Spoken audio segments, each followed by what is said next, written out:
Now, that's a big time open. I'll tell you one thing, Max, you're actually killing it right there. But before we get started, I want to thank Val Ackerman and Terry Stotts for joining me. And also, we're going to have Ed Cooley from Providence College here shortly. But prior to starting the pickup game each and every week, we've done something that I think is really important. That's basically thank the first responders, thank the doctors, the nurses, the hospital workers, and all those that are giving up and putting themselves at risk for the good of others. To me, those people are just so important.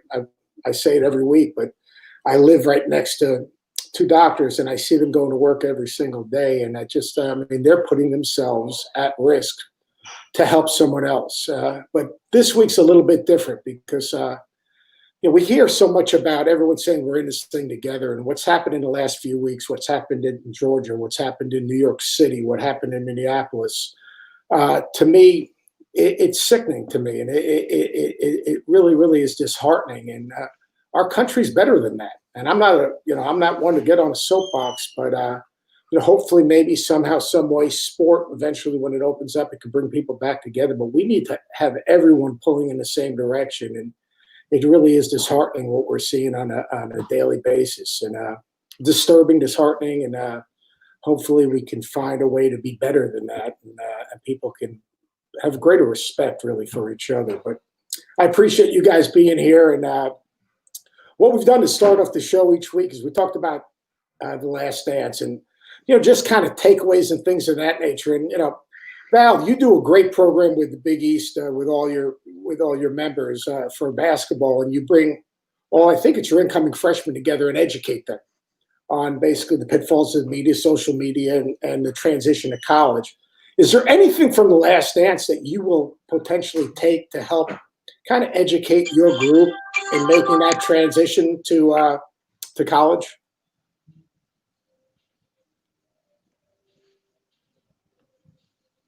Oh, because you're not going through? Yeah. Hey, Seth. Great being with you. And I love Last Dance. Can you hear me? Yep. So thanks, Seth. I love Last Dance. I mean, for me, it was a trip down memory lane because I was working at the NBA at that time, and we had started the WNBA, and I'd worked on the first Dream Team in Barcelona. So it was really incredible to see colleagues and again relive some of those incredible stories as it relates to getting our athletes ready for life on the big stage of basketball. I think. The first takeaway that I would offer is that, these guys are under a pretty big spotlight. The demands made on young basketball players now by the media, for example, the scrutiny that they're under, the idea that cameras could be just waiting in the wings to take in a comment, is, I think, an important lesson for them to learn as they think about how to conduct themselves in a very public way. So we do offer some tips on that. We bring in NBA general managers to kind of talk about what it takes to succeed on that big stage. And for these young men, it really is going to be a growing process. They're not going to know what to do once they get started. But your hope is that by the time they get through college, for as long as they're there, and then certainly they get into the NBA, they learn the do's and don'ts about how to conduct themselves, again, in such a public way. Yeah, that program is a model program. It blows my mind that every conference in the country doesn't adopt that philosophy, because it is a transition. You can say kids are on social media earlier, but they don't understand the impact of their words, their messages, their texts, their Instagrams, and the lasting effect they could have on them. Terry, question for you. You had to prepare for Jordan. No question. And in fact, Go ahead, Val, please.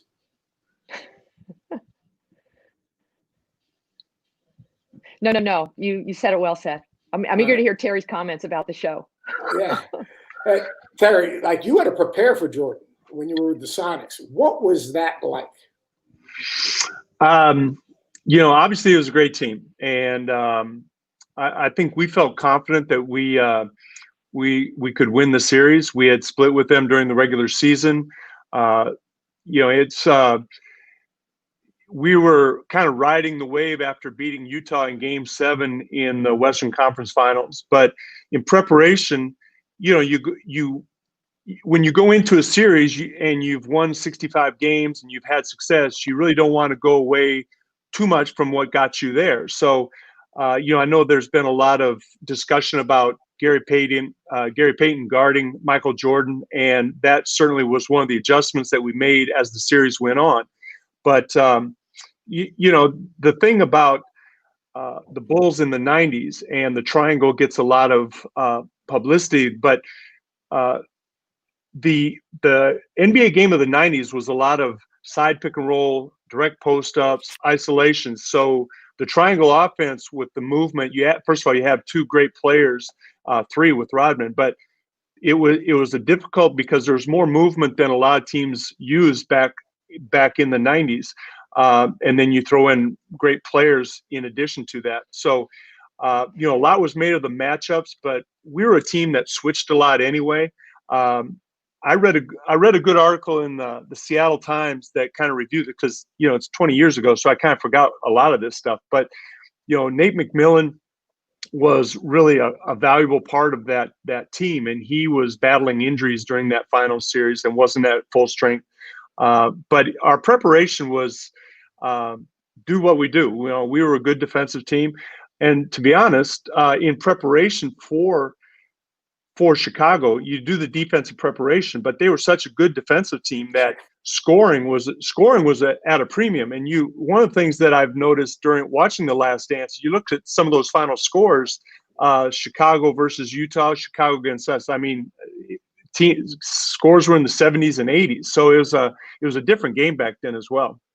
Yeah, they have three of the best defenders in the league, maybe three of the best defenders maybe at one time in the history of the league. Now, Val, being in the NBA office, when that rock show was going on, what did it mean to the NBA office, and how did you just watching it in person evolve? What was that all about?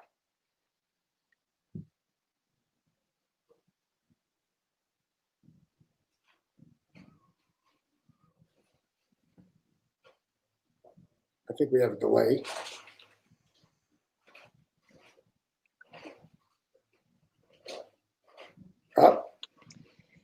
Well, it was really a glory era in the NBA back then. I mean, you were at that point in the the early to mid '90s. The Dream Team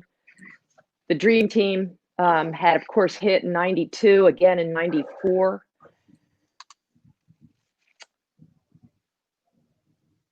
Can you hear me, Seth? Yeah, I hear you. I'm listening. Sorry. Oh, that's all right.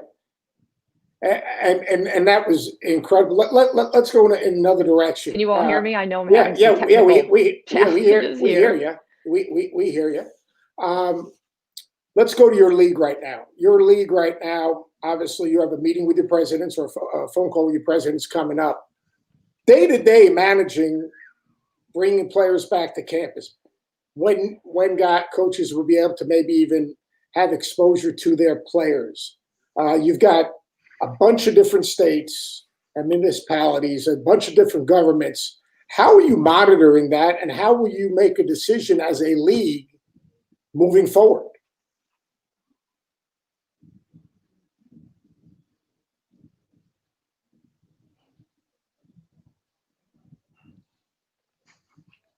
It's just a delay.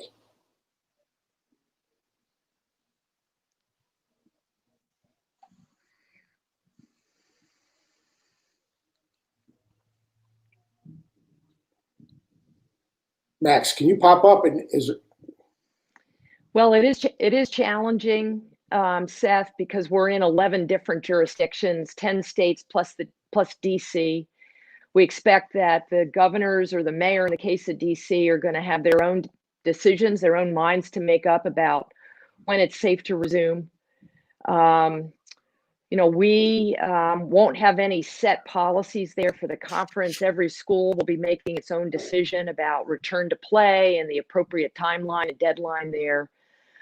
We expect to know more in about a month, because that's when our presidents are telling us that they'll know what the status of their campus reopenings will be come August and September.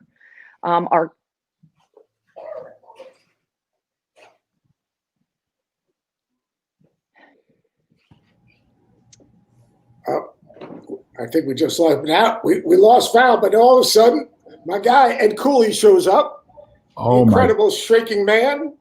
Oh, Ed my. Cooley, you're on with Coach Stotts and Val. Val's working off her cell phone. You obviously have a big time computer in front of you. I felt like a 2-year-old trying to figure out this computer. Hey, Seth, can you hear me? Maybe I'll pop off and try to get back on. Would that help? Yeah, let's give that a shot. Ed Cooley, we were just talking about just in general, and we talked about this yesterday, you and I. When will your players be back on campus? Will they?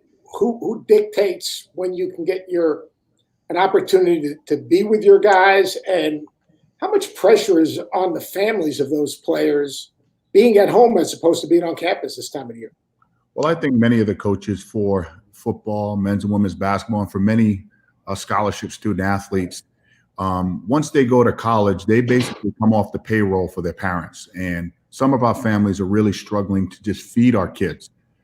So that is a major concern with all of us.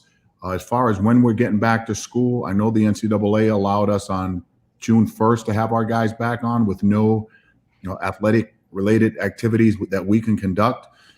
So I think it goes from the governor and then from the governor to our school president and board, that I think everybody will be on board, because it is in the best interest to get our student athletes back and to try to assimilate what could happen once we do get back into the real world of having kids on campus. Not so much to use our guys as guinea pigs, so to speak, but what's going to be the new norm once we do get kids back to campus overall. Terry, your practice facility's open now. Obviously, you can't be involved. You can have a limited number of players in the facility. What are you guys trying to get done now, or the players are trying to get done now? And then moving forward, if the NBA does come back, you're going to have a window of 2 or 3 weeks, I guess, which is a long preseason for NBA guys, because you guys go back 3 days to start playing exhibition games. Yeah, right now, I forget how long ago we opened up the practice facility. It's probably been at least 2 or 3 weeks now. But I think the main thing we're getting done now is guys are able to get on the court, they get their shots, they get some conditioning, they're in the weight room working on their bodies. So it's a lot of fine tuning. The restrictions that have been put on, you only can have one coach and one player, one basket, only one player in the weight room at one time. So only 4 players can be in the practice facility at one time. So if you got 4 guys in your facility, one guy has to leave for another guy to come in. So it's really there are some restrictions that maintain the safety. But I think we have 10 players of our 14-man roster. We have 10 players in Portland right now. And today, for example, all 10 players will be in here during their time slot, just getting the work in. I think after being isolated for so long, they're just glad to get out of the house, work up a sweat, and shoot the ball a little bit. Yeah, so you're going to be able to do that with your guys, but then if some type of plan moving forward is established, how long do you think you'll have with your team before maybe you could play games? Is that something that has even been in the conversation? How long do you guys need? I'm not even going to answer that, with all due respect, because I don't know. Nobody really knows what's going to happen, and Val knows. She's been in those meetings at the league office. There are a lot of smart guys, a lot of smart people making a lot of decisions, a lot of scenarios. I don't know what's going to happen, but from a player and coach's standpoint, we'll take it as it comes, whether it's a 2-week ramp up, a 4-week ramp up, whatever it is, we'll be ready. But that's one of the things, we as coaches like to prepare and get ahead of the game, and it's really tough to do right now because we don't really know what the parameters are going to be. Ed, you guys, before you play your first game, usually, what do you have? You have how many days of practice do you have before your first game? 1 million. All right. Now, Terry, you guys have three days of practice, and you're playing exhibition games. I mean, Ed, can you help Terry a little bit with maybe a little practice organization? Because he's going to have more practice time than he's ever had in his life. Hey, I know in that sport, it's about the players. I mean, you got some really gifted players on your team, Coach. I mean, the great players make us look like great coaches, correct? You know. Hey, that. No matter what the level, that's true. So, you know, and once you get past college, they're accustomed to that accelerated pace at your level. You know, it's ball screen coverage. It's a quick offense, and you know, get the ball to the best player with great ball movement. You know, if I got somebody like your guy that can make shots, he's going to touch it as many times as we can get it to him.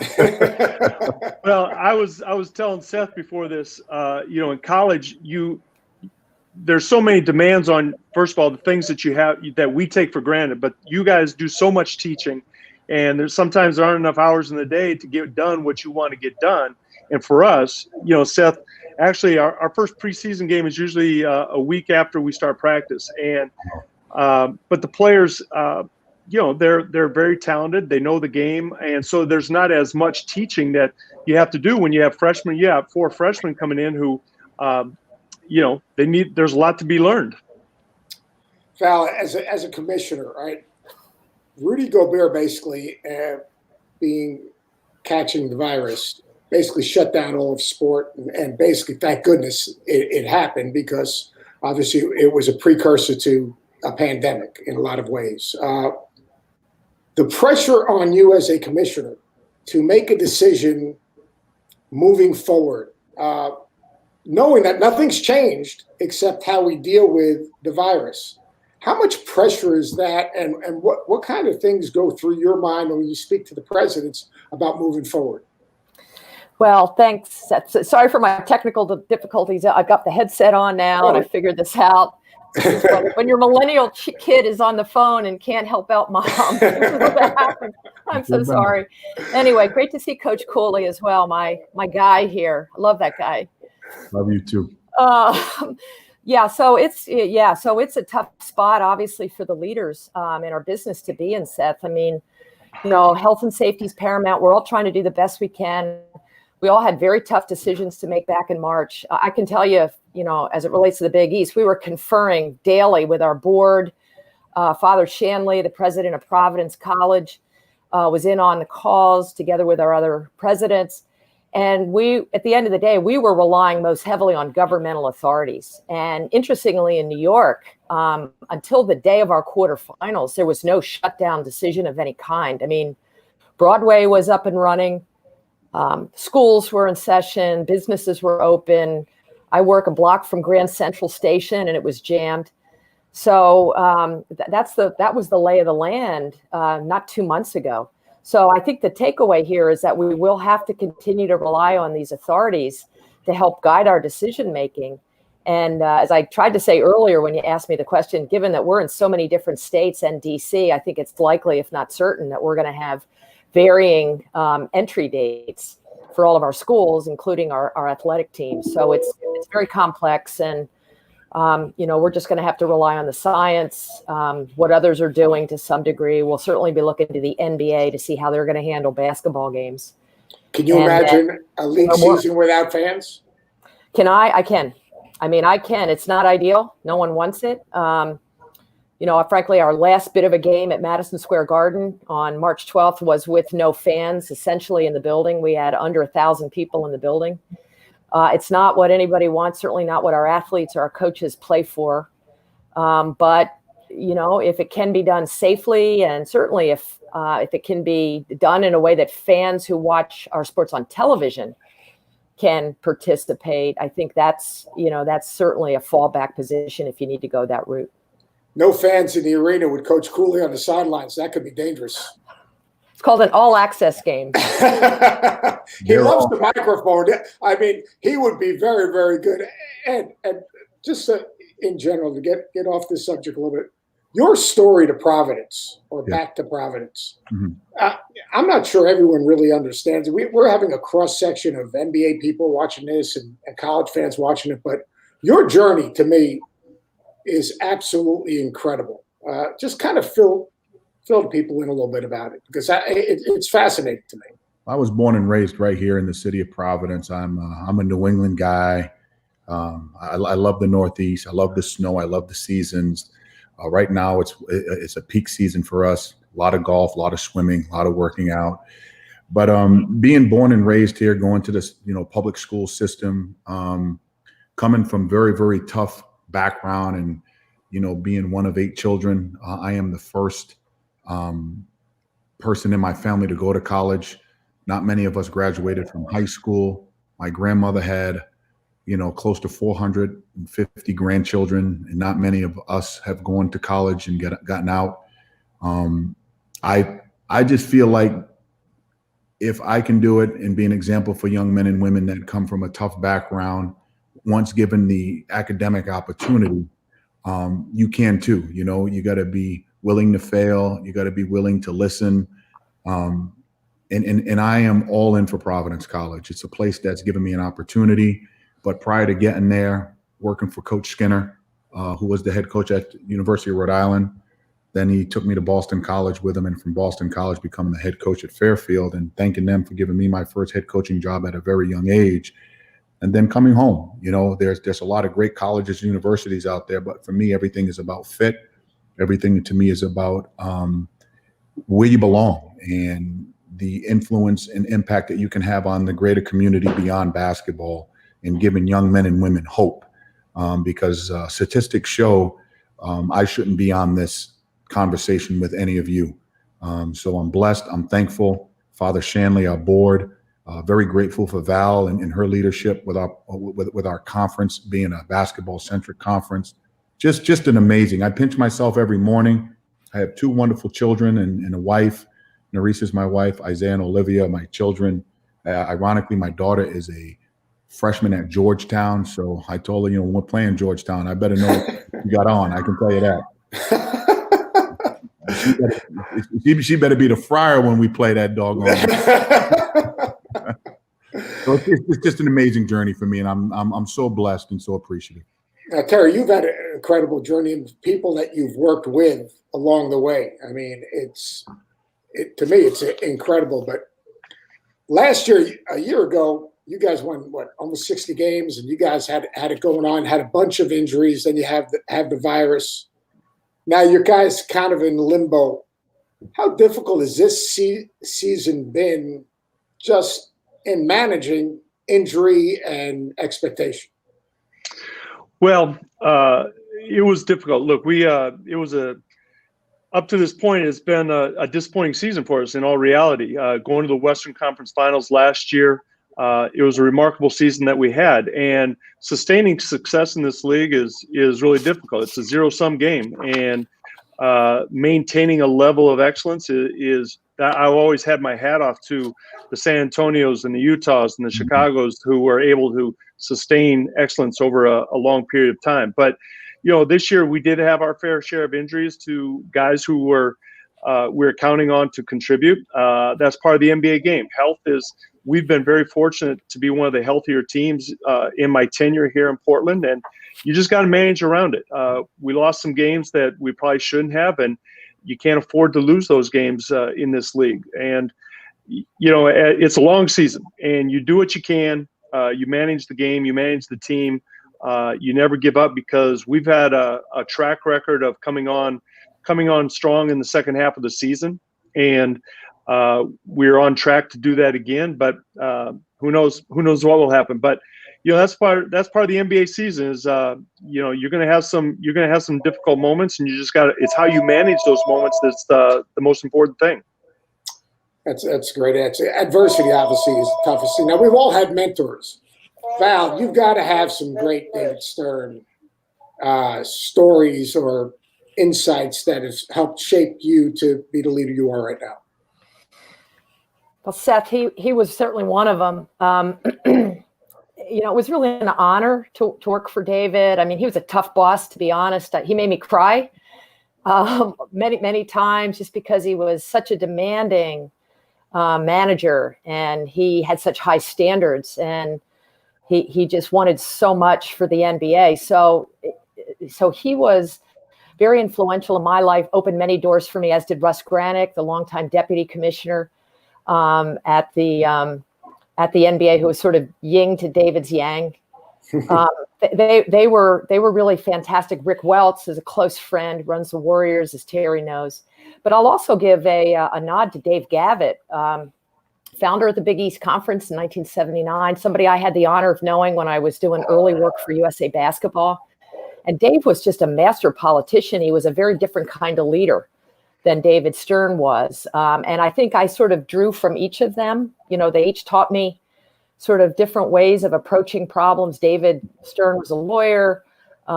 Dave Gavitt was sort of, as I said, a really gifted politician who just did such a great job of drawing in others. Dave, of course, was a coach by trade, so he really connected early on with those iconic early Big East coaches, and I really admired the way he did that. And then I think at the end of the day, when you're trying to lead, you draw from others, but you have to let your true self shine through. And so I'm definitely a different personality type than the guys that I looked up to.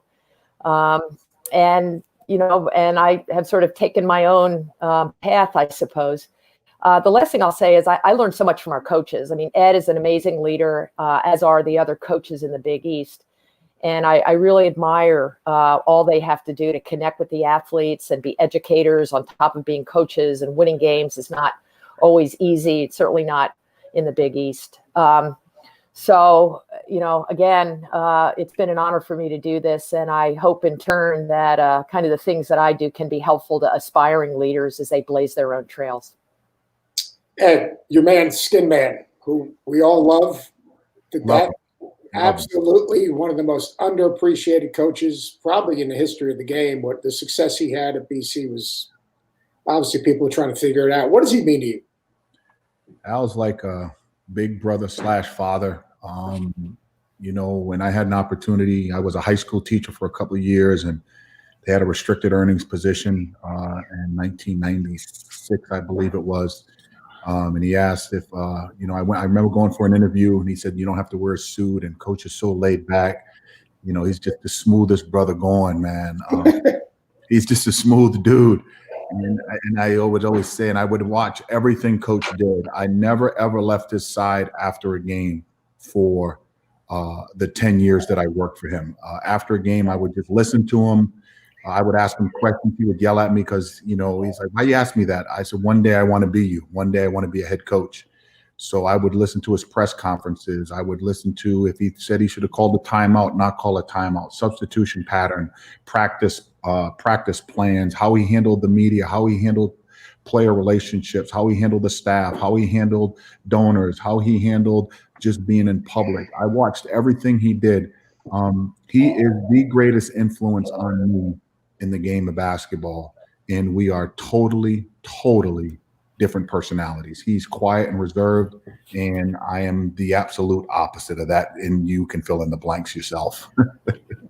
There's no doubt about it. To me, the thing that made Al Skinner was I've never coached against a guy who knew the essence of his team and what exactly his team had to do in that moment in time to beat a specific opponent.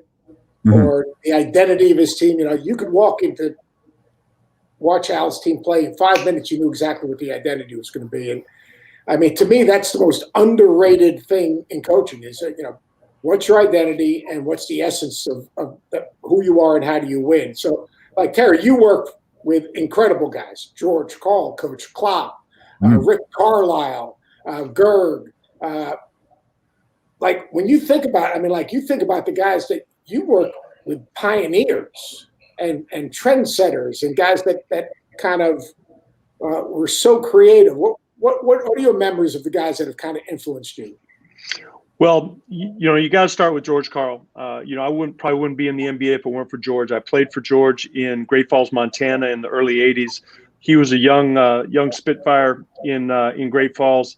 And because of him and our relationship, I'm in the NBA. But he was a bit of a maverick. He was always willing to try new things. He's obviously successful. Very passionate about the game. The players felt his passion for the game. And he got to be a head coach very early on.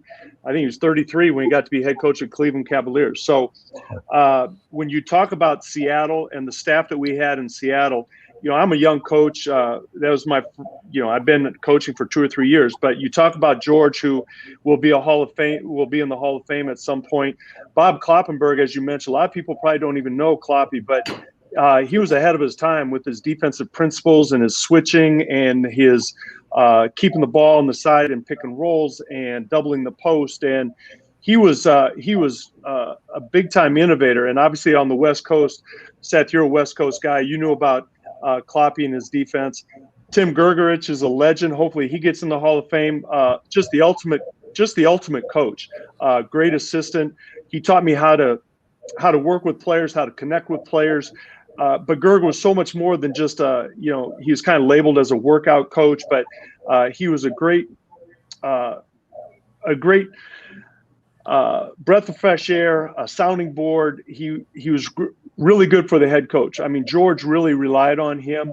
And then you throw in Dwayne Casey and I, who were both young guys at the time. We've gone on to be head coaches, and Bob Weiss, who was a veteran player and coach. So that coaching staff in Seattle was remarkable. And for me as a young coach, to absorb that type of experience and the success that we had in Seattle in the 90s was terrific. And I'm going to cut this a little short, but obviously being with Rick Carlisle in Dallas was icing on the cake, because Rick, as successful as he is, was totally different than George, and able to see another way of coaching and have success doing it kind of broadened my horizons as well. And winning a championship didn't hurt. Yeah, the coaches, it's amazing. One of the first clinics I went to when I was coaching at Long Beach State was I went to listen to Coach Klopp give a talk on the switching and trapping and all. And literally, I was at that time, we called it explaining gaps, because I played for Alabama, who was one of the legendary teachers of the game, was Hubie Brown's high school coach, and was Coach Fairleigh Dickinson, Harvard on Hackensack, and later for Coach Carnesecca. And I sat in that clinic, and we literally, after listening to Coach Klopp and then getting his tape, changed everything we did defensively my second year at Long Beach, going to all switching, all trapping the post. I mean, literally, we had long athletic guys, and it literally changed everything they did. And then we had to play against Coach Gerg's teams when he was an assistant at UNLV. And we went and watched what he was doing in terms of player development and relationships. And the guys that you work with are absolutely incredible in terms of just the history of the game, the teaching of the game. I always say you got to have people that get lost in the game, get lost in the players, get lost in the process. And that staff, that's basically what you guys live to do, which was absolutely incredible. So last thing, just moving forward, we'll wrap it up. 6 months from now, Val, or 4 months from now, what in a perfect world, where do you want to see your league? Well, Seth, in a perfect world, someone's found a vaccine and it's widely distributable and we can all get back to our lives. I think that's, at least based on what I'm seeing here and reading, that's the end game, I think, in terms of where we are with our world and our country.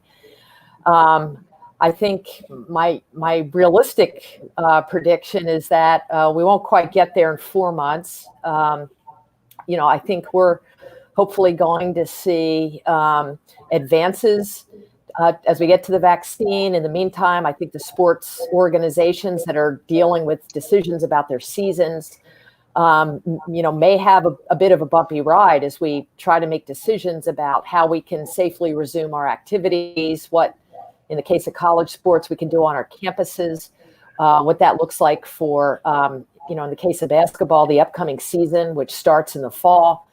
And then the myriad of decisions surrounding non-conference schedules, conference seasons, tournaments next March, the NCAA tournament in March and April. I really wish I had the crystal ball. It would make life a lot easier right now because we're all dealing with multiple models and contingency plans. So my prediction is we're all just going to have to sort of accept the uncertainties that lie ahead. We're going to be working closely with our stakeholders within the Big East, be it the coaches or the ADs or the presidents, to try to make good decisions with the information we have at the times we have to make these decisions. And my hope is that we can get a season going. Whether it's with or without fans, I don't know, but our coaches want to play, our athletes want to be out there. Our schools, our supporters want to see Big East basketball. Last but not least, I'll just say the plan to get UConn back into the Big East is moving full speed ahead. They're going to join us on July 1st. They're very excited about it. I know it's an old rivalry with PC Ed, so those will be some tough battles for sure. But to have, Seth, as you know well, that kind of history returning, it's like what's old is new again with UConn coming back to the conference. So that's going to be a great story for us on both the men's basketball and women's basketball sides as well. So lots to look forward to, lots of uncertainty though to deal with before we kind of get to where we need to be. And Daniel keep your league office busy anyway, so it makes a difference. He might. He might. John Cal, our supervisor of officials, is ready. He's ready. Cal's ready for him. He's ready. And next month, what do you hope to happen in the next month for you guys? Well, I mean, I just, nationally, I hope everyone stays healthy. Our grandparents and some of our elderly that are really suffering. I hope for all of our teams and all of our athletes, we get them back to campus and try to reestablish some life. And the next month, I hope to see professional sports back. I am a sports junkie. I can't wait for the NBA to start. I can't wait for the golf channel to pick up again and watch golf live. Just normalcy. But I'm really concerned about just the health and well-being, mental health and well-being of all people in a biased way, all of our student athletes across the country on the men's and women's side. And, hopefully we can get the NBA back, because I think a lot of what we do in college basketball, because I don't know anything else other than college basketball, will be somewhat modeled after what the NBA does. So, Coach, man, get them going on your end, brother. All right, Terry, yours is a little different. Eventually, if you guys do start up, you're going to have a first team meeting. What's kind of the first thing you're going to say to your guys? Well, it depends on the format of however we come back to playing. But the message is, look, we got a chance. We got a chance to win. We've got Zach Collins and Yusuf Nurkic coming back healthy. It's even playing floor, level playing floor. So it's about competing. The reason we come back will be to compete and to win, and regardless of what the format. And if we're involved in that format, we go out there, and it's going to be a shortened training camp to a degree. Keep things simple, play basketball, and you don't know what's ahead, so make the most of it. That's great. Well, I appreciate all of you to take time. I know, Val, you've got a very important call, and Ed, I know you guys are all busy. And the last thing is, we will make a little announcement was made today. The TBT, the basketball tournament, that's why I'm wearing a hat, is actually going to look to start up July 4th weekend, 24 teams, 23 games, 10 days. They will have a fully quarantined tournament in one location. They'll be testing prior to beginning of the tournament. They'll be quarantined for a number of days. They'll be testing throughout the tournament, at the end of the tournament, and hopefully that'll be a little bit of a kickstart and a test run for moving forward. So we're excited about that. But I appreciate all you guys for being here. And like I said, the most important thing is we say we're all in this thing together. Everyone needs to be in this thing together. And we need to look out for each other and be there for each other. And our country's better than this. We see doctors and nurses and hospital workers and everyone else making sacrifices, being incredible teammates, which is a great lesson for our players when they come back. But we also need to be better as a country to support each other and put all the other BS aside and be there for each other. So I appreciate you guys being there for us today. Thank you. I appreciate you all. Thank you so much, Seth. Thanks, Seth. Thank you. Appreciate it. Well, Thank be you. safe. Val, be great. I love you. Talk to you Bye, soon. Eddie. See you, Bye, everybody. Eddie. See you soon. Take Bye-bye. care. Bye-bye. Bye, everybody.